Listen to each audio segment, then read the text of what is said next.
Oke, masih dengan Profesor Kardus, tak berijazah tapi jenius. Ya, di era modernisasi di mana pertumbuhan perangkat teknologi makin tak terkendali.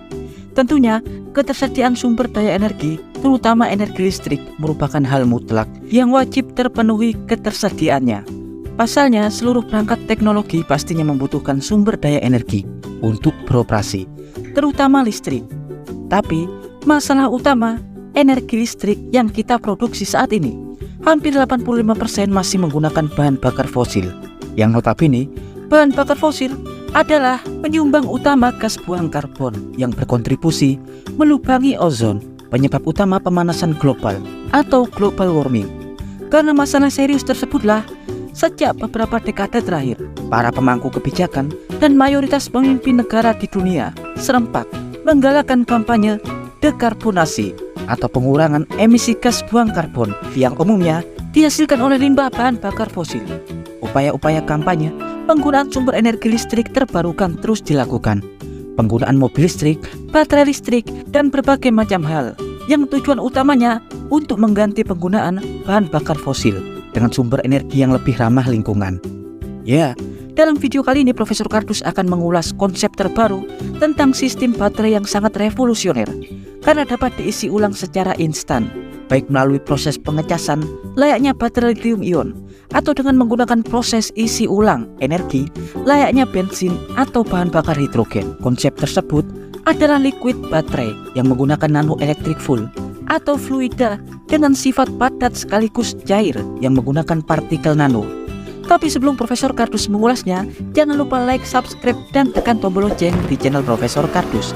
Tak berijazah tapi jenius untuk mendapatkan informasi dan notifikasi-notifikasi terbaru dari sudut-sudut bumi dan sudut-sudut alam semesta lainnya. Saat ini, hampir seluruh perangkat teknologi berbasis penyimpanan energi isi ulang mayoritas menggunakan konsep baterai lithium-ion yang menggunakan sel bahan bakar lithium untuk menghasilkan proses elektrokimia.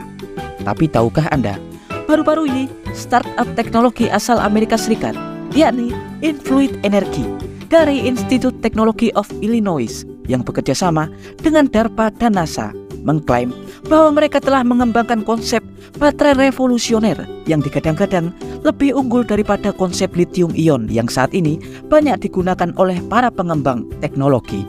Konsep tersebut adalah bahan bakar elektro cair atau nano electrofuels liquid yang digadang-gadang dapat melakukan pengisian super cepat, yakni kalian hanya perlu 5 menit untuk isi ulang mobil listrik dengan cairan bermuatan listrik ini, di mana pada konsep baterai lithium-ion kalian membutuhkan waktu hingga 50 menit. Jauh lebih aman karena liquid nano electric full tidak mudah terbakar meski kalian menyiram api dengan bahan bakar cair ini. 50% lebih murah daripada konsep baterai lithium-ion dan 23% dapat membawa energi lebih besar daripada konsep baterai lithium-ion konvensional.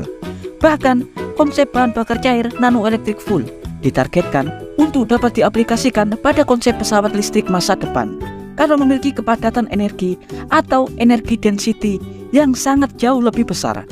Hingga kini terdapat 2 varian yang telah dikembangkan, yakni varian generasi pertama dengan kepadatan energi sekitar 400 hingga 500 watt per jam per liter, dan varian generasi kedua hingga 750 watt per jam per liter atau 4 hingga 5 kali jauh lebih besar daripada konsep lithium-ion. Tapi untuk memahami bagaimana cara baterai cairan nano elektrik ini bekerja, kalian wajib tahu prinsip kerja 2 teknologi yang menjadi landasan baterai cair ini beroperasi, yakni konsep baterai lithium-ion standar dan baterai aliran redox vanadium yang juga menggunakan prinsip elektrolit cair.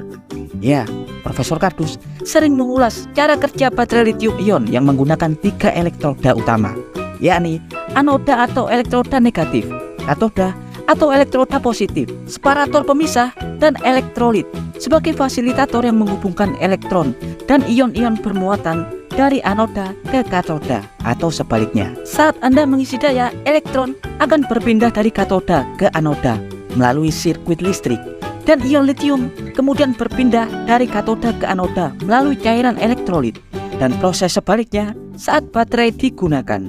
Dan yang kedua yang harus kalian pahami adalah konsep baterai aliran redox, seperti aliran redox vanadium, di mana baterai aliran redox terdiri dari 2 tangki berisi larutan elektrolit cair yang mengandung vanadium. Larutan elektrolit ini berfungsi sebagai anoda dan katoda. Konsep baterai aliran redoks ini sebenarnya hampir mirip dengan konsep baterai cair nanoelektrik full. Diketahui konsep lithium ion jauh lebih baik dalam hal proses penyimpanan energi karena memiliki fasilitator elektrolit, anoda dan katoda yang efektif dibanding konsep baterai aliran redoks. Elektrolit baterai aliran redoks sangat buruk karena bahan vanadium kerap mengendap dan tidak bisa larut dengan sempurna pada elektrolit. Hal itu membuat baterai aliran redoks memiliki kepadatan energi yang sangat rendah. Karena permasalahan itulah, baterai aliran redoks jarang diaplikasikan untuk kendaraan listrik. Tapi diketahui, konsep baterai cair nanoelektrik full dari Influid ini berhasil memadukan kelebihan dan memperbaiki kekurangan dari dua konsep di atas. Konsep baterai cair nanoelektrik full sebenarnya hampir sama dengan baterai aliran redoks yang melibatkan dua cairan kimia, yakni anolit dan katolit, atau anoda berbentuk cair dan katoda berbentuk cair. Tapi masalah mendasar baterai aliran redoks, yakni cairan vanadium, sangat sulit larut dan kerap mengendap hingga mengurangi energi density atau kepadatan energi.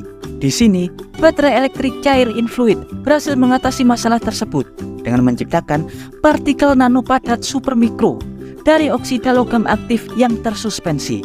Partikel nano ini sangat mudah larut dan tidak menghasilkan endapan atau aglomerasi, hingga dapat menurunkan viskositas larutan, yang artinya densitas energi yang tercipta akan jauh lebih besar, bahkan 40 hingga 50 kali lipat daripada baterai aliran redoks dan 2 kali lebih baik daripada konsep lithium ion. Ya, sistem baterai Influid nantinya menggunakan 4 tangki, 2 untuk bahan bakar utama atau baru dalam cairan anolit dan katolit, dan 2 lainnya untuk bahan bakar bekas.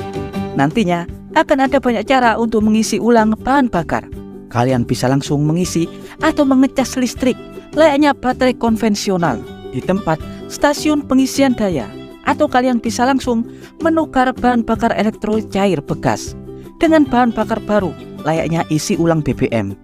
Pada fase isi ulang bahan bakar, kalian akan menggunakan 4 nozzle, 2 untuk isi ulang elektrolit cair baru dan 2 lagi untuk menyedot elektrolit bekas yang telah digunakan. Ya, dan berikut adalah informasi singkat dari Profesor Kardus tentang konsep baterai cair nanoelektrofull dari Influid yang jauh lebih efisien daripada konsep baterai lithium ion konvensional. Profesor Kardus dari Illinois Institute of Technology, Amerika Serikat, mengabarkan.